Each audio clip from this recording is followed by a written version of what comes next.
coming out here after 30 years. Yeah, I ain't got nothing, but I'm gonna have something because I'm rich in personality, you know, and I'm rich in love. My family love me, and that's really all that counts. Man, shout out to everybody out there on Team Bankypound, man. I appreciate the love.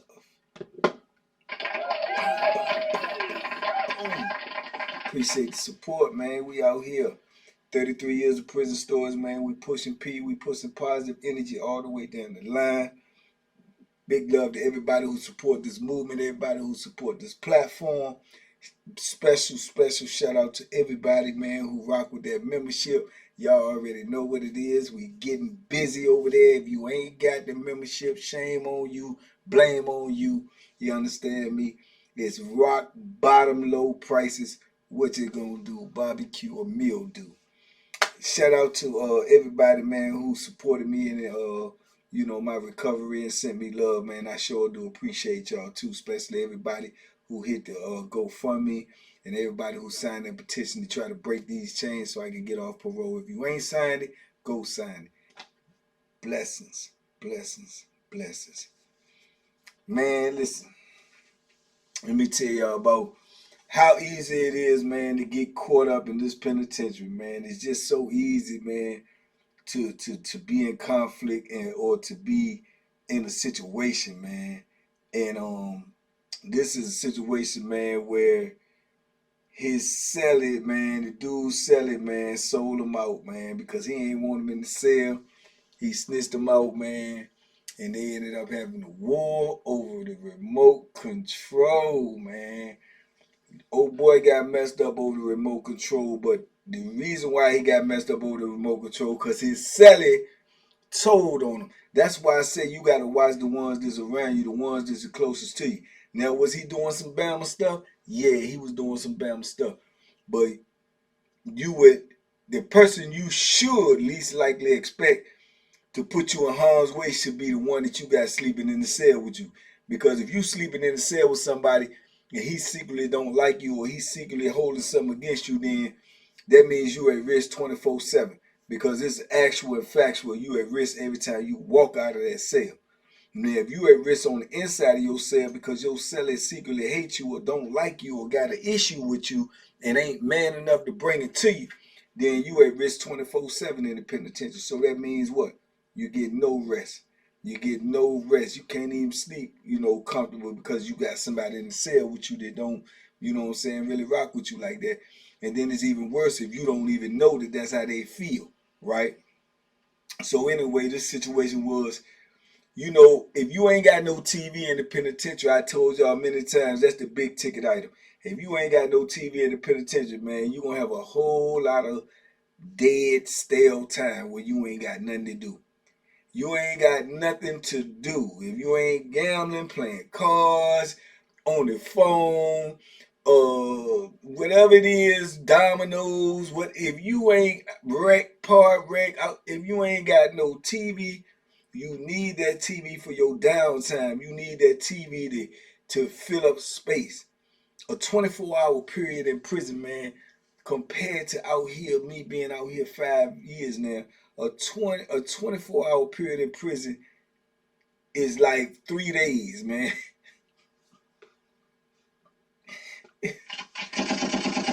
It's like 3 days compared to a day out here. A day out here goes so fast, man, be like this, boom, day gone.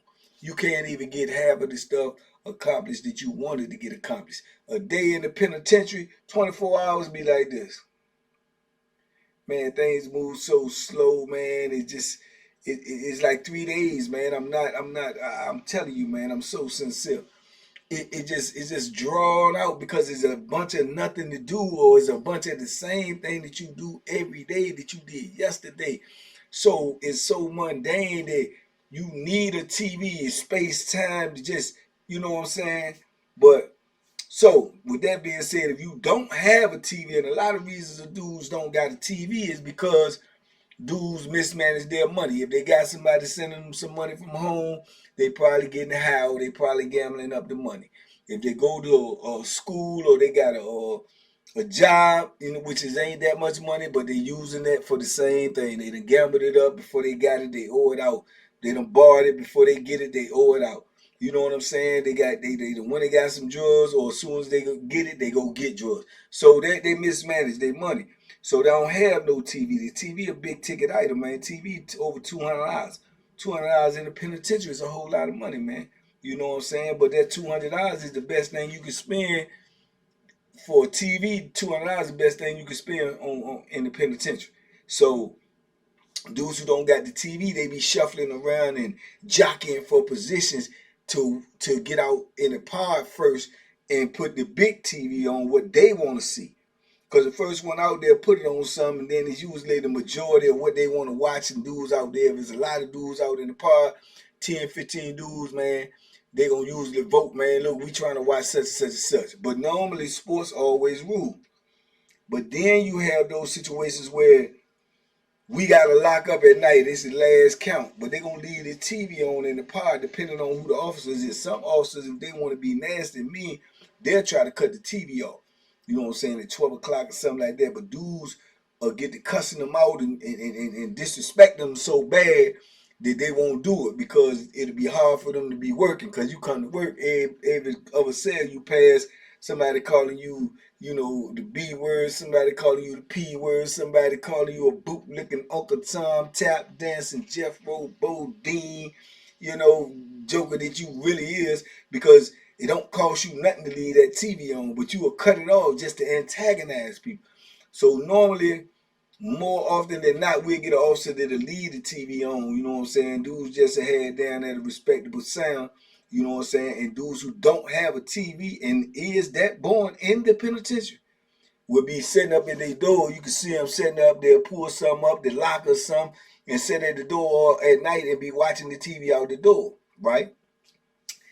Now you got some of these dudes that got a dude in the cell with them who got a TV, who gonna put his headphones on and watch his own TV, and you can't even hear the sound. So he basically telling you he don't want you looking at his TV. Now to me, that's a telltale sign right there that your seller don't mess with you, that he don't rock with you. He see you ain't got no TV, he at least can unplug it and let you at least watch and get the entertainment that he getting in the cell. But dudes will do that. And that's a subliminal message right there. So that's a message you should be able to pick up on. That, hey man, dude really don't rock with me, and he gonna see me sitting at the door, looking out the door at the TV when you got a TV right here in the room. I don't get that. I ain't, you know what I'm saying? If I feel that way about you, I don't even want you in the cell with me. You dig? But dudes will do that. So this is what was going on with his situation. So you got dudes that do that. So at nighttime come and we lock up, they'll usually leave the remote control out there. So the officer, if they come in there, they'll tell us, hey man, change the TV here, change it, right? So what happened was dudes would start stealing the remote control at night when they call lockup, taking it in their cell. Don't nobody know who got the remote control, and then you'll have a Bama standing in his cell behind the door, clicking and changing the station to what he wanted to look at, and don't nobody know who got the clicker, because everybody, man, who changed the TV, man? Who got the remote control? Whoever got it don't say nothing. You know what I'm saying? So when those things start happening, dudes was coming out in the morning on some real, like, you know, especially all the dudes with no TV, they on, hey man, who taking the remote control in their cell at night, man? Real talk, man. Dudes need to know who got that, man. Hey, you playing them games, you know what I'm saying? That ain't what it is. Woo. Cause man, a couple dudes ain't got no TV, man. So we can let them tell the CO to change the channel, man. Somebody better stop stealing remote control. So what it was, somebody steal it at night, sneak it in their cell, bring it back out in the morning and slickly put it down or something, or act like they got it out the booth, right? Real life petty stuff, this kid stuff. But in the penitentiary, kid stuff turn into deadly stuff. In the penitentiary, kid stuff turn into violence. In the penitentiary, kid stuff turn into bloodshed. You understand? So everybody trying to figure out who keeps stealing the remote control at night. You know what I'm saying? So now dudes start getting a little, you know, watching and trying to figure it out, because it's getting close to count time. And dudes like, man, where the remote control at? It's already gone. Somebody done already pinned that joint in. You know what I'm saying? And they dipped off. Oh, you know, my God, I ain't got it. All the time is one dude doing it, right? His celly know he doing it, but don't nobody else know. His celly know though, cause his celly why in the cell with him. So all this hooping and hollering at night, B.A. Negro got the clicker again. Yeah, they got the remote control again. Hide behind the door like a PUSS what? Yeah, whoever got it, your mama this, your mama that. Better not let me find out who you is. Oh, but they going crazy, you know what I'm saying, every night. So now other dudes is getting irritated, like, man, what y'all making all that noise at night, man? Whoever got the clicker, man, stop taking the clicker, woo. So it's just causing it's a snowball effect. It's getting bigger and bigger. You know what I'm saying? So I guess dude Sally ain't really rock with him at all, because he got a TV anyway. So the dude is still in the remote control. You Sally got a TV. So it's Sally them go whisper to another dude, on some old, yeah, man. That my Sally, man, be still in that remote control at night. You know what I'm saying? Oh yeah, it's him. Yeah, he be up there sitting at the door of that joint. Had them dudes out there arguing, screaming, hollering, ready to fight all the time. It's him. He getting about my cell. He ain't bringing all that trouble to my cell. You know what I'm saying? I told him, man, look, man, what you doing, man? You know what I'm saying? He told me, man, hey, man, I ain't worried about that. But it's him. So he's snitching. You dry snitching on your celly. So he really setting his celly up because he know that the person that he talking to gonna bring that out to the park and tell somebody. And that's what happened. And dude go and he tell him, so he tells somebody else, he tells somebody else. So the next thing you know, when we come back out for count, old boy going over to get him some coffee. He get him a little shot of coffee. He on his way back. Whoop, whoop. He casually on his way back to sit down where he usually be, propped in front of the TV, looking all up at the TV, and two dudes walk over to him and like, hey man, you be taking that remote control in your cell at night. He tell me so, man, I ain't got no remote control, man. I ain't a remote control right there. No, do you be taking that remote control in your cell at night, man? Somebody say you the one be having that remote control. Man, I don't care who nobody say. Stand up. No, man, what you standing up for, man? Do you be taking it or not? If you a man, say you be taking it, man. You know what I'm saying? Stand up for it, man. Because either way, whoever doing it is a B. You know what I'm saying? If you doing it, use a B. He said, man, you better get out of my face. So he talking to him, and the other dude, he seen the other dude walk up with him. The other dude just came right up behind him. Drop him, right? Man, they start stomping the boy out, man, kicking him. Now, mind you, he trying to get up. He trying to fight back. He trying to get up, but he got 2-on-1. He got four feet on him and 4 hands on him. You did? So they stomping him out, beating him down, man, and stretching him. I mean, stretching him out there in the block. Sally standing out there in front of his door like this. He's standing right in front of his door looking at the brutality and don't do nothing. You know what I'm saying? At the end of the day, he's still your Sally. But you the one who really told on him and don't nobody even know. You know what I'm saying? At the time. So they stomping the old boy out. Old lady in the booth see the jump, man. She called the code on him, man. They still keep on whooping on him, lock all us up. You know what I'm saying? Turn around, man. Come in there, get him on up out there, man. Take old boy out there. He knotted up, bruised up, bleeding, shirt ripped. They did a good old number on him. You see what I'm saying? They take him on up out of there, right? So they let us out. You know what I'm saying? Probably about 2 hours, they let us out to come get his property and everything. Let us out, right? Man, we went out for a good 20 minutes, man. We went out for a good 20 minutes for an old boy who got stomped out for having the clicker. Now, he had a little dude in there that he was cool with. Now, everybody slept on the little dude. I think they from the same place. Everybody slept on the little dude because little dude don't make no noise. He don't do nothing. He just be quiet and mind his business. But he do be talking to an old boy that was still in the remote control. He do be talking to him sometimes. You know what I'm saying? Like they really knew each other from the street type stuff. So, old boy that was his celly, he did the same thing, all up in front of his cell, just leaning up, standing up against his cell, got a little foot all up on the wall talking. Old boy walked right on by, and as soon as he got close to him, pull that joint out and start back up, back up, back up. Start whooping him with the lock and the sock. He ain't know what was going on.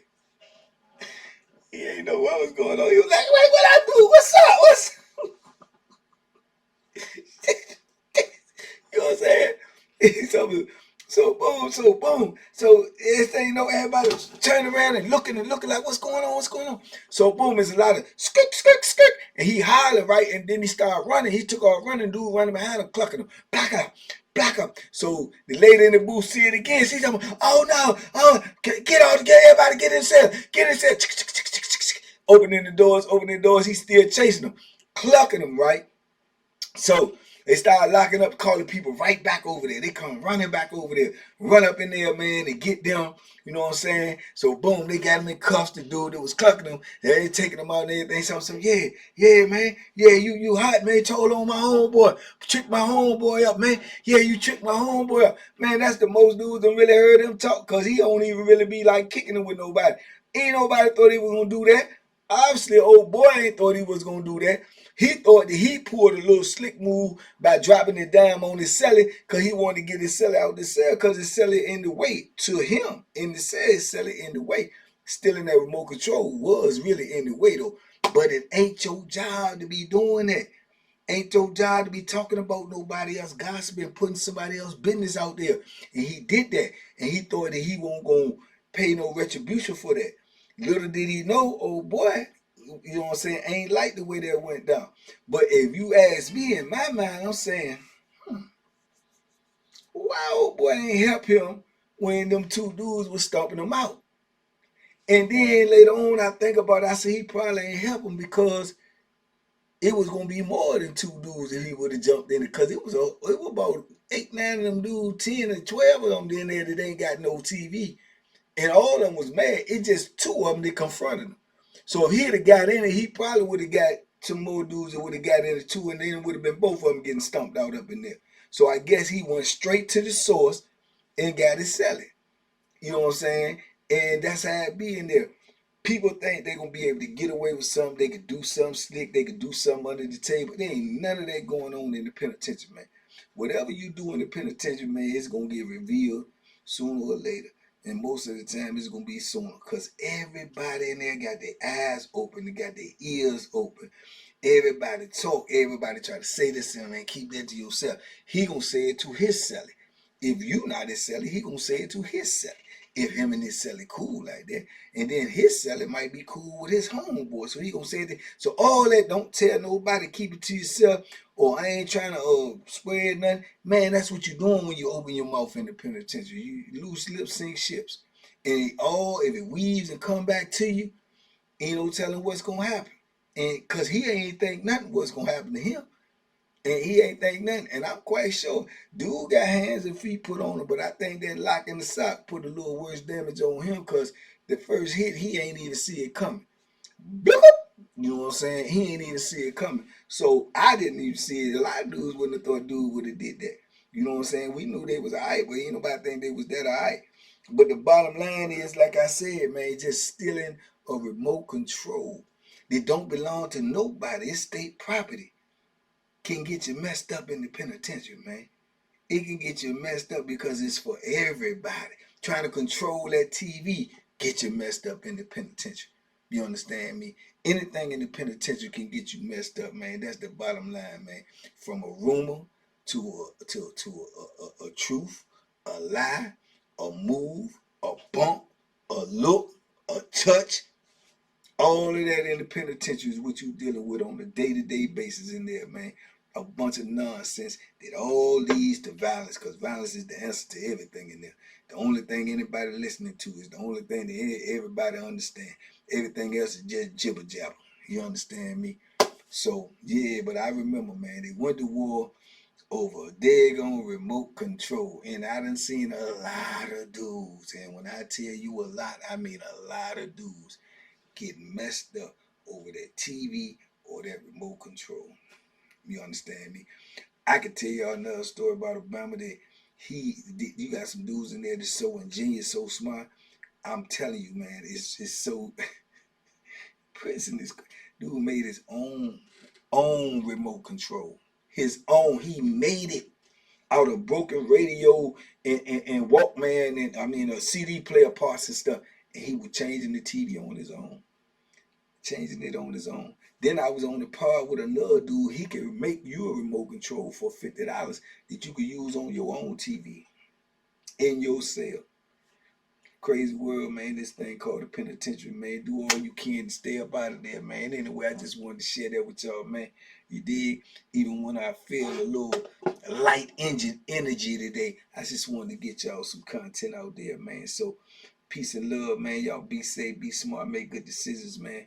Make sure you subscribe if you ain't subscribed. Make sure you get that membership if you really rocking with me. You understand me? Or if you one of them sale partners that really don't like me and you just don't tell me. You dig? So now I got to wonder, is you gonna drop a dime on me?